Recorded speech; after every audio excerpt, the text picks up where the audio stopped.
धूल भरे रामपुर गांव में राजू अपनी बदकिस्मती के लिए जाना जाता था। खेतों में काम करने, बाड़ ठीक करने, अनाज ढोने जैसे अथक परिश्रम के बावजूद वह अपने और अपनी बूढ़ी मां के लिए मुश्किल से कमा पाता था। गांव वाले फुसफुसाते थे कि वह बुरे सितारे के नीचे पैदा हुआ था। हर दुर्घटना के लिए उसे दोषी ठहराते थे। उसका छोटा जर्जर घर गांव के किनारे पर खड़ा था, जो उसके संघर्ष का प्रतीक था। फिर भी राजू का दिल शुद्ध रहा, एक ऐसे जीवन की लालसा में जहां कड़ी मेहनत का आखिरकार फल मिलेगा। वह केवल गरीबी से ही नहीं, बल्कि अपने गांव की उसके बारे में बताई गई कहानी से भी फंसा हुआ था। बदकिस्मती के बोझ तले राजू ने एक गुप्त सपना अपने दिल में संजो रखा था। एक ऐसा सपना जो उसके हालात से कहीं बड़ा था। वह चाहता था कि एक दिन उसकी खुद की दुकान हो, जिससे न सिर्फ उसका परिवार बल्कि पूरा रामपुर गांव समृद्ध हो सके। उसकी ईमानदारी पूरे गांव में मिसाल बन चुकी थी। एक बार जब सबको उम्मीद नहीं थी, उसने एक व्यापारी को पैसों से भरी खोई हुई थैली ढूंढकर लौटा दी थी, और जब व्यापारी ने इनाम देना चाहा तो राजू ने मुस्कुराकर मना कर दिया। गांव वाले उसकी सच्चाई पर हंसते थे, उसे ईमानदार मूर्ख कहते थे। लेकिन राजू का मानना था कि कड़ी मेहनत और ईमानदारी ही जीवन के सच्चे नियम हैं। उसके लिए ये सिर्फ आदर्श नहीं, बल्कि जीने का तरीका था। उसने व्यापारियों को देखकर सीखा कि व्यापार में भी ईमानदारी से आगे बढ़ा जा सकता है, और दुनिया को अपनी क्लासरूम बना लिया। हर दिन, हर अनुभव से कुछ नया सीखा। उसकी माँ, जो उसके संघर्ष और सपनों को देखती थी, गर्वित भी थी और चिंतित भी। वह अक्सर पूछती थी कि वह भाग्य के खिलाफ इतनी कड़ी मेहनत क्यों करता है, जब सब कुछ इतना मुश्किल है।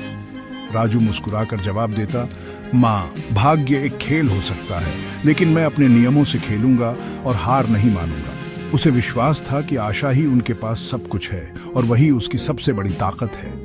राजू ने खुद से वादा किया था कि चाहे कितनी भी मुश्किलें आए, वह कभी भी निराशा के आगे न झुकेगा और अपने सपने को सच्चाई में बदल कर दिखाएगा। वार्षिक मेला राजू के लिए अवसर की खिड़की था, मनोरंजन की नहीं। इस साल दिन भर के काम के बाद उसने अचानक एक लॉटरी टिकट खरीदा। एक ऐसे आदमी के लिए एक दुर्लभ जुआ जो केवल कड़ी मेहनत पर भरोसा करता था। टिकट मूर्खतापूर्ण लग रहा था, फिर भी इसने एक नाजुक उम्मीद जगाई। उसने इसे छिपा दिया, अपनी टपकती छत और अपनी मां की थकी हुई आंखों के बारे में सोच रहा था। पहली बार उसने अपने खुद के प्रयास से परे कुछ पर दांव लगाया था। टिकट एक गुप्त संभावना बन गया, उसकी तथाकथित किस्मत के खिलाफ एक खामोश विद्रोह। राजू घर लौट आया, अपराध बोध और प्रत्याशा के बीच फटा हुआ था। उसने और अधिक की उम्मीद करने की हिम्मत की थी। दिन बीत गए और राजू टिकट के बारे में भूल गया। जब खबर फैली कि किसी स्थानीय व्यक्ति ने लॉटरी जीती है, तो राजू ने इसे खारिज कर दिया। किस्मत ने कभी उसका साथ नहीं दिया।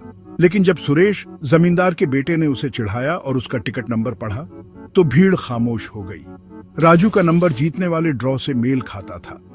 अविश्वास आश्चर्य में बदल गया, क्योंकि गांव वाले उसे घेरने लगे। उनका रवैया तुरंत बदल गया। राजू के चेहरे से आंसू बह रहे थे, दुख के नहीं, बल्कि अत्यधिक खुशी के। गांव में जश्न शुरू हो गया। पहली बार किस्मत ने रामपुर के सबसे बदकिस्मत बेटे पर मुस्कुराया था। खेल आखिरकार बदल गया था।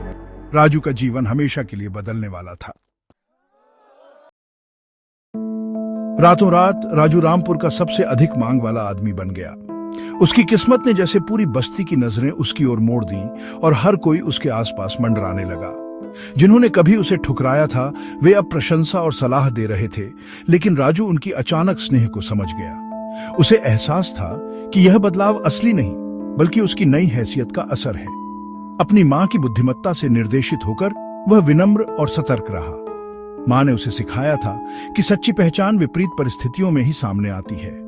उसने अपनी जीत का उपयोग अपनी मां की देखभाल करने और उनके घर की मरम्मत करने के लिए किया, फिजूल खर्ची से बचते हुए। राजू ने अपने परिवार की खुशियों को सबसे ऊपर रखा। राजू ने चुपचाप उन लोगों की मदद की जिन्हें वास्तव में जरूरत थी, कभी पहचान नहीं मांगी। उसकी दरियादिली बिना शोर शराबे के सच्चे दिल से थी। उसने बोलने से ज्यादा सुना, यह सीखते हुए कि वास्तव में कौन परवाह करता था। राजू ने लोगों के व्यवहार को गौर से देखा और समझा कि असली रिश्ते कौन से हैं। धन ने उसे नहीं बदला था, इसने उसके आसपास के लोगों का असली स्वभाव बताया। अब वह जानता था कि कौन उसके साथ सच्चा है और कौन केवल दिखावे के लिए। राजू के मूल्य ईमानदारी, विनम्रता और करुणा अटूट रहे। उसने अपने सिद्धांतों से कभी समझौता नहीं किया, चाहे हालात जैसे भी रहे हों। उसने अपने भाग्य का उपयोग अच्छे के लिए एक उपकरण के रूप में किया, न कि एक आसन के रूप में। गांव के विकास में योगदान देना ही उसकी असली जीत थी। वास्तविक परिवर्तन यह था कि उसने अपने भविष्य का निर्माण कैसे करना चुना, सपनों को साकार करने के लिए मेहनत और सच्चाई के रास्ते पर चलकर। सावधानीपूर्वक योजना के साथ राजू ने अपने जीवन की दिशा बदलने का निश्चय किया। उसने अपने गांव में रामपुर ऑनेस्ट ट्रेडर्स नाम से एक नई दुकान खोली, जो गांव वालों के लिए उचित मूल्य पर रोजमर्रा की चीजें उपलब्ध कराने वाली पहली दुकान थी। राजू ने स्थानीय युवाओं को रोजगार देने का बीड़ा उठाया और उन्हें मेहनत के बदले उचित मजदूरी दी। साथ ही हर ग्राहक के साथ सम्मान और अपनापन दिखाया। उसकी दुकान अब सिर्फ व्यापार का स्थान नहीं रही, बल्कि गांव के लोगों के लिए विश्वास, सहयोग और सेवा का केंद्र बन गई। राजू ने आगे बढ़कर एक सहकारी समिति की स्थापना की, जिससे किसानों को उनकी मेहनत का पूरा मूल्य मिलने लगा और वे आत्मनिर्भर बने। राजू ने अपने गांव को सशक्त किया और शिक्षा, ज्ञान व करुणा के साथ लोगों की सोच बदल दी। अब उसकी कहानी गांव में एक प्रेरणा बन गई है, क्योंकि असली जीत लॉटरी से नहीं, बल्कि उस धन का सदुपयोग करने में है। राजू ने दिखाया कि किस तरह हमारे चरित्र और सही फैसले ही हमारी किस्मत को आकार देते हैं, और जब पूरा गांव एकजुट होकर मेहनत करता है तो बदलाव संभव है। वह लड़का जिसे कभी उसकी बदकिस्मती के लिए दया की नजर से देखा जाता था, आज पूरे रामपुर के लिए उम्मीद और बदलाव का प्रतीक बन गया है।